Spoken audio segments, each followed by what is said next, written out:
Hey guys, what's up? Just going to be doing a quick review for patch 5.5. Actually a pretty huge patch, changes a lot of things. Sorry that I'm getting this out the day of the patch a little bit late. I was in Vegas for a few days last week, so I didn't have time to record it. Anyways, skins, blah blah blah, I'm just going to scroll past this. Matchmaking, this is just like data collection and tests for matchmaking. There will be more adjustments later, and then I'll go over this, but you can go to this link and you will see all that stuff.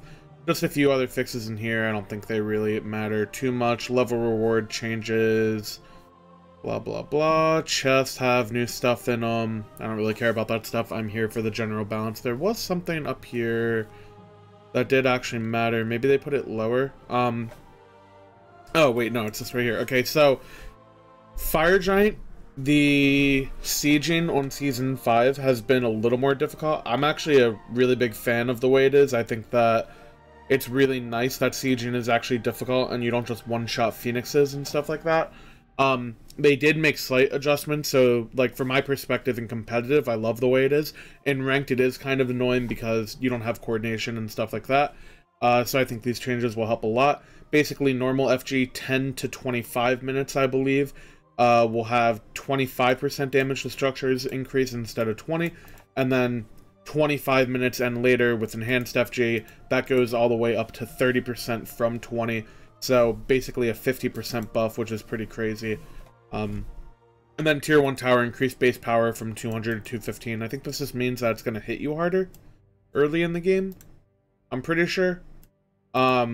Yeah, early game dives had a bit too much success, and this change the target at increasing the risk in very early dives. So yeah, there you go. You'll get punished for diving early. Malice, on a successful critical strike, your abilities deal 35% more damage for the next 3 seconds. This has been changed a lot. This ability now, or this item now has a more clear, I guess, passive for gods that want to kind of weave in abilities and auto attacks and then have their crits amplify that. I think the most obvious god that can really use this is Humbots. You buy Malice, maybe like 3rd, 4th, 5th item, whatever, and then you get your passive, you crit somebody, and then you use like your 2 and your 3 and whatever else, and then, you know, you just hit the hell out of them and they take a ton of damage. So I don't know, I think for the most part this will be bought on Assassins. Maybe you see it on Hunters. There are some more changes to Hunter items in crit, so we'll see how that goes. Midgardian Mail, I'm super happy that this item has been changed. I've been asking for this for a while. When hit by a basic attack, that enemy has their movement speed and attack speed reduced by 10% for 2 seconds. This effect can stack up to 3 times and can stack with other item slows. So basically what happened is, instead of it being an RNG passive where it was like 30% to proc for the full passive, it will proc every single time guaranteed, and for it to be the full power that it used to be, it has to stack 3 times. This basically means that any gods who are consistently auto-attacking, especially gods like warriors or assassins who maybe like have a defense item or two, I mean warrior jungles, by the way, like those gods that maybe have like a couple defense items, their auto attacks won't really like punish you as much. I'm trying to think of a good example. I think Nemesis would maybe be a good one, or like Nemesis or Dodgy or Ravana or any god that's like weaving in auto attacks through their abilities. Like when they would hit you as a support, it was super annoying because a god like Dodgy, for example, would have like a super short cooldown on their slow on their 1 and then just stick to you forever. And now you can kind of punish that by lowering their attack speed and then also slowing them. The slow is actually really insane on this item, especially for peeling off melee auto attackers, like I said. Nemesis maybe won't be able to stick to you, or stuff like, maybe like an Arachne or a Kali or stuff like that, won't really be able to stick to you as hard. Same with Mercury. Against Mercury, it's even better because the movement speed will also lower his power, so basically just making Midgardian a better item, having more anti-attack speed options. To that note, Witchblade also gets 100 more health. Just makes it better for warriors or guardians to buy, which is really nice. I think that, especially from a guardian point of view, I'm not really sure how soul laners would look at this, but from a support point of view, I don't really ever see a lot of situations where Witchblade is a good item, other than like if my 5th and 6th items in the late game, I want to sell my boots, and then I get like Witchblade plus Wingblade or Witchblade plus Relic Dagger or something like that. And that situation isn't really that common. So I feel like just having a nice quality of life change to it would be nice. I think this could also be pretty good on some warrior supports. Like if you're running stuff like Amma, that could actually use the attack speed, even though it does seem kind of niche, but they could kind of use the attack speed and the movement speed feels good. I'll throw this out because anytime Witchblade has come in, people have tried like doing the whole like boots in a Witchblade thing for a lot of movement speed, or just having Witchblade as your boots. I don't think that's good. I still think boots are like super necessary, but you could see a situation where I was talking about that like double dagger build. Maybe it's not completely horrible to go Witchblade and Wingblade. It would give you CCR and a lot of health, and it gives you movement speed. Again, and yeah, I don't know. I probably wouldn't recommend that. I'm just throwing it out there. People can mess with it. Witchblade getting buffed, normally a huge deal. We'll see how it actually feels. Crusher added a visual effects to the damage from Crusher. It should have had a note in here. Increases the price by 3,000 and remove the attack speed, and the damage is halved. Or it's just something like that. Just like a little short something. Increased physical power gain per stack from 7 to 10 on Ickfa. This item pretty much hasn't gotten picked up. I don't think it will get picked up after this. I think there are other hunter items that are just more valuable. Maybe in like duel you pick it up, but I think its total stacks is still 30 power and then whatever attack speed. I don't really think that this is the option you'll go for. An option that you might go for if you want a short, or not short, a cheap kind of hunter item would be Silver Branch Bow, which is every successful basic attack increases your attack speed by 5%, stacking up, where stack slots for 3 seconds and stack up to 6 times. That is so insane. I'm pretty sure this item is like, I think it's 25% attack speed at its base or something like that. So total, this item is 50 or 55% attack speed if you get it stacked up. I don't know exactly how hunters feel about this because I'm not a hunter player, but considering this is going to stack off of objectives or buffs or minions, I feel like a lot of people are going to be messing with Silver Branch. You might see it become a core item for hunter builds. Maybe you see like Devo or Trans into boots, into Silver Branch, into, you know, the normal build like XE, Kins, all that stuff. I feel like this item has a lot of potential, probably way more than Ickfa does, so I think Silver Branch will be super interesting on this patch. Aussie increased attack speed from 20 to 25%. I don't really get the need for this change. I feel like Aussie was in a fine spot. This might make it so that builds with like Uller, with Transcendence, and Aussie are a little bit too good, having 5% extra attack speed, but it shouldn't be the end of the world. I just don't really see the need for the change. But it's like fine. I don't think it's busted or anything like that. Spike Gauntlet, this is actually a really important change. One of the main reasons for Hunters going Transcendence this season is that the early pressure and the early clear favored Transcendence so much with the Morningstar Star, I think that's what it's called, because he would get 10 power from that, and Devos would give you 0. So now, instead of Devos giving you 0, it gives you 5. So the early power difference is only 5, which is a lot more manageable. You'll probably see Hunters go back to Devos after this, or at least a lot of gods. Maybe not like Uller, you still want Transcendence on, but if you're, you know, if you're Apollo or Rama or gods like that, you probably go back to Devos. 8-pointed Shuriken, this is the tier 2 of Wind Demon, Poison Star. Decrease the cost from 1,700 to 1,500, just makes it feel a lot better to build. For example, I think the tier 2 of Deathbringer tree is 1,500 gold. So now that kind of lines up with that. If you're building crit, your power spike for the tier 2s are consistent no matter which tree you go in, which I think is important. And yeah, that's pretty much it. God Balance, Undying Love, Aphrodite. Basically just she can cast it while she's in the middle of a knockup. Like she gets Hebo 3'd and then Hebo ults her. She can cast her ult during the Hebo ult, so she can immune it. I don't think it's that huge of a deal. It definitely is a slight buff, but it doesn't make Afro any more or less viable. Wow, I am slurring words and mixing them all over the place. Not a good day for me. Cabrakan just going to get an update to the targeter. Basically, sometimes you'll like ult as Cabrakan and it'll deal damage, but not actually wall them. So it's just going to update it of where the walls are and then where the damage area actually is, and just make the targeter look better. Sobek no longer goes untargetable when plugging an enemy, so immunity frames. He now is CC immune and has player pass through, which will allow him to be hit by enemies while he is getting ready to throw someone. Player pass through, I'm pretty sure, just means I don't know if this means people can walk through him when he's plucking. I guess that's what it means. It would be weird if, like, you got body blocked by him during this pluck, so I'm not really sure. But this just means, like, Sobek plucks and then had immunity frame, so you could, like, for example, you could see, I guess there could be, like, a Scylla 2 on the ground. You're about to get hit by it. You could, like, pluck a tank, and then if the Scylla pops her 2 after you grab onto them and you're throwing them, you would be completely immune, so you would immune the damage even if you're just, like, standing in it.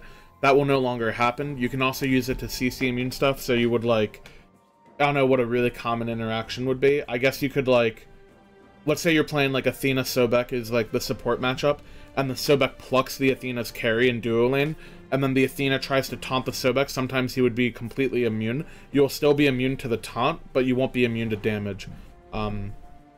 I'm kind of gonna have to mess with this. I don't know if this has any other unintended interactions that happen with it. It's kind of just like a slight nerf to Sobek. It's kind of weird. I think that they'll probably change a lot of interactions like this. They did it with Wukong earlier a few patches ago, so they're probably just trying to clean up all that type of stuff. I think it matters more for Sobek than pretty much any other god, but it's not going to really make or break him. Quan Green, Dragon Throw. I don't get the Wukong nerfs recently, but decreased magical power scaling from 90 to 78 on the Dragon Throw. Yeah, I haven't really seen him have that much success this season at all. I guess he's just having a high win rate in lower ranked tiers or whatever, like gold and plat and whatever, but I don't really get the point for it. Hopefully this means that if he gets nerfed now, that maybe they'll be able to buff him in other areas that, like, actually make him a good character, but we'll see. I'm kind of surprised by this one. Dodgy, she has been very strong all Season 5. Torture Blades is her passive, decreased physical power scaling from 20 to 14%, so 10 to 7 per tick, so just a total of 6% reduction. And Horrible Burns, this is her 1, decreased physical power scaling on burst damage from 45 to 35%.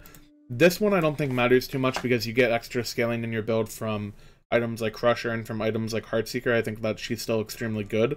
Or that her 1 is still extremely good because of those items. I don't really think that matters that much. I think you'll still be able to burst people very reliably. The biggest thing I think comes out of these is, like, if you're not able to full commit on somebody and you're getting fewer stacks of your Torture Blades, I think you will notice a very significant drop in damage, because just having, like, less stacks of Torture Blades and having them be shorter, or having them be less damage, I think will really add up, and you'll see that because pretty much everything she does kind of stacks onto the passive. So if you go, like, in on dodging, you 3 somebody and then you auto attack them and then you 1 them and then you get all ticks of your 2 off on them, and then you could, like, alt them to pull them back in, you gain so many stacks of your passive that I think she'll still have enough damage to kill. But if you're only, like, 3-1-ing somebody, or you're only 2-ing them for poke, I think that poke will feel a little bit worse, and I think that was kind of the goal of this change, which I think is good. I think it's a good change to Dodgy, but I still think that she'll have plenty of damage. I don't think people should freak out too much about it. And yeah, that's pretty much it. I don't know how I feel about it on a competitive level. Dodgy has gotten a lot of play so far in Season 5 competitively. I'm not really sure. I guess I'm just going to have to scrim with this, but yeah. Short dodgy stuff. Cabrakan, Berserk, when transformed, Cabrakan will no longer gain access to abilities he has not put a single point in, except for his 2. AKA, if you're level 1 and you only have your 1, you're not going to get your dash at level 1 for no reason. This change should have happened a long time ago.